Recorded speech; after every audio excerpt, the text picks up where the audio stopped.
Soir. Europe 1, il est 18h17. Découvrons votre premier invité d'Europe Soir, Lionel. Bonsoir, Akaora.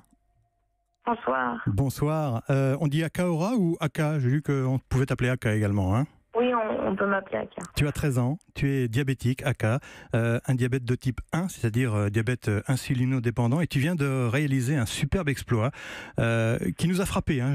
Franchement, je te le dis ici à la rédaction d'Europe 1, un périple de 2000 km à travers la France, à pied et à vélo, pour sensibiliser sur ta maladie, le diabète. Donc tu es parti, alors il y a 6 semaines, hein, du nord de la France jusqu'à la frontière espagnole. Tu es arrivé hier soir. Tu as couru et roulé avec ton papa, c'est bien ça? C'est ça. Et comment ça s'est passé? Raconte-nous alors. C'était vraiment une aventure incroyable avec mon père. C'était un défi sportif, mais c'était aussi une aventure familiale et c'était juste fou de faire ça en famille. Alors, course à pied, vélo, 42 étapes, hein, c'est bien ça? Comment... C'est ça, on est parti le 2 juillet et on arrive au 12 août. Donc 42 étapes et plus de 2000 km en alliant course à pied et vélo et plus de 20 marathons en 42 jours. 20 marathons. Ça paraît incroyable. Ça paraît incroyable, mais on faisait tout pour pas blesser nos articulations. C'est pour ça qu'on séparait la course à pied en 2 parties et entre les deux, on faisait du vélo. Mais il y a surtout une bonne préparation derrière tout ça. Alors justement, Aka, ton objectif c'était quoi? C'était prouver que l'on peut faire du sport et avoir une vie normale malgré le diabète, malgré la maladie? C'est ça que même en étant diabétique, on peut faire du sport, que le diabète n'arrête rien, que le sport c'est vraiment un très bon médicament pour les diabétiques. Et il y a aussi un message de sensibilisation par rapport au diabète de type 1 pour lutter contre les injustices parce qu'il y a encore des écoles et des métiers qui sont interdits. Alors on va en reparler dans un petit instant, hein, si tu veux bien. Mais cet exploit sportif, Aka, bon, il y avait ton papa à côté de toi, mais il y avait un médecin également pour vous suivre, pour te suivre à tes côtés? En fait, on a des médecins qui ne nous suivaient pas directement, mais on a 2 diabétologues et une podologue qui nous suivaient. D'accord. Quels ont été les moments les plus difficiles sur le parcours? Moi, je pense par exemple à la chaleur là, qui a régné sur la France dans le courant du mois de juillet. Tu en as souffert de cette chaleur? Alors, la canicule a été très dure parce que quand on est parti du nord de la France, on ne pensait pas qu'il allait faire aussi chaud parce que dès la première étape, il a fait 35 degrés. Même dans le nord? Donc, c'est ça, on a dû s'habituer à la chaleur.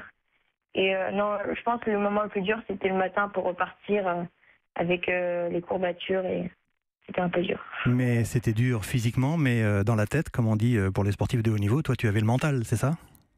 C'est ça, j'avais le mental durant toutes les étapes et je savais que j'allais y arriver et j'y suis arrivée. Tu es déjà sportif, j'imagine? Tu t'étais entraîné, préparé pour ce périple? En fait, ça faisait 6 ans que je faisais de la course à pied, mais spécialement pour ce défi, je m'étais préparée 6 mois à l'avance. Alors tu le disais, Aka, cet exploit, cette traversée de la France à pied, en course à pied et à vélo, tu l'as entreprise aussi pour lutter contre les discriminations. C'est le cas vraiment pour les personnes atteintes de diabète? Alors, pour les personnes atteintes du diabète, il y a une injustice parce qu'on ne connaît pas encore l'origine de cette maladie. Et en plus, il y a l'injustice parce qu'il y a des écoles qui sont interdites, des crèches, des sorties scolaires qui sont interdites. Il y a des cantines, on te dit, tu vas amener ton propre repas parce qu'on ne sait pas te gérer. Il y a des voyages scolaires qui sont interdits, des métiers qui sont interdits. Il y a le permis de conduire qu'il faut repasser tous les 5 ans. Il y a les assurances qui sont multipliées par 2 ou par 3 pour les diabétiques. Donc c'est pour ça qu'on fait ce défi. C'est pour ça que tu voudrais voir tout cela changer, faire en sorte que finalement les personnes atteintes de diabète de type 1 soient considérées comme des personnes normales, quoi, tout simplement, c'est ça? Ouais, c'est ça. C'est pour ça que je fais ce défi et c'est aussi pour ça que j'ai interpellé les députés. Je leur ai tous envoyé des mails pour qu'ils me soutiennent et à ce jour, j'en ai 240 et j'aimerais vraiment que les autres, ils se rallient à ma cause et qu'on soit plus nombreux pour changer ces lois.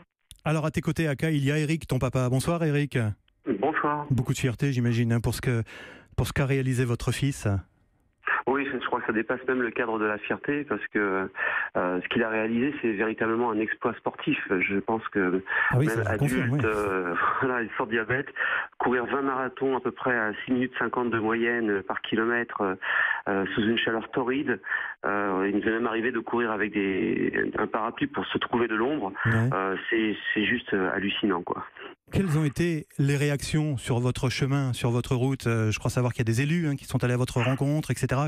Comment ont réagi les gens? Une vraie sensibilisation justement au problème qu'on évoquait tout à l'heure avec Aka? Alors on remercie déjà toutes les communes qui nous ont accueillis, les maires, les députés qui ont fait le déplacement, parfois même qui ont pris sur leurs vacances, des sénateurs et sénatrices. On a eu beaucoup de presse aussi pour sensibiliser, mais par-dessus tout, c'était le formidable accueil des personnes dans chaque ville-étape, et plus particulièrement je pense aux centaines d'enfants et d'adultes d'IDE, parce qu'on oublie de dire que le diabète de type 1 frappe n'importe qui, n'importe quand, n'importe où. Il n'y a pas d'âge, c'est pas uniquement un diabète jeune, c'est un diabète qui arrive à tout âge, et sentir que Aka représentait un espoir pour tous ces gens-là, c'était juste hyper impressionnant. Alors justement, cette lutte contre les discriminations, on va résumer ça comme ça, contre l'interdiction de certains métiers, contre les problèmes d'accès à l'éducation, etc. Est-ce que vous pensez que voilà, ça va avancer? Vous avez peut-être eu des engagements de certains élus, ça peut commencer à bouger? Il y a beaucoup de promesses qui ont été faites par les élus. Il est clair que Aka a voulu faire une démonstration par l'exemple que les lois n'étaient plus véritablement adaptées. Il a les moyens de gérer sa glycémie sans aucun problème. Il est appareillé pour ça. À titre d'info, il n'a fait aucune hypoglycémie pendant tout le parcours. Aucun malaise, donc voilà, aucun malaise, aucun problème. Il a géré ça comme un champion, véritablement. Voilà, donc pour moi, ces lois n'ont plus lieu d'être, et il faut laisser aussi les adultes jeunes qui découvrent leur diabète de type 1 à 25 ans ou à 20 ans choisir le métier qu'ils veulent. Ils ne sont pas plus dangereux que les autres, ou alors il faut revoir la notion de danger appliquée à tout le monde. Tu m'entends toujours, Aka? Tu es toujours avec nous? Oui. J'ai lu que tu avais reçu un message de soutien assez particulier hier soir. Tu peux nous en dire un peu plus? Oui, j'ai reçu un message de soutien de la part de Kylian Mbappé. Kylian Mbappé, ouais. C'est ça, c'était juste incroyable, et je le remercie énormément. C'est cette génération qui est très mature, et j'ai été très émue quand j'ai su qu'il m'avait soutenu, et c'est vraiment quelqu'un de formidable. Ouais. Et effectivement, c'est aussi une jolie récompense pour cet exploit que tu as réalisé. Merci Aka, merci au papa Eric, merci d'avoir été en direct avec nous dans Europe Soir. Bon repos maintenant et bonnes vacances. Merci beaucoup. Merci beaucoup.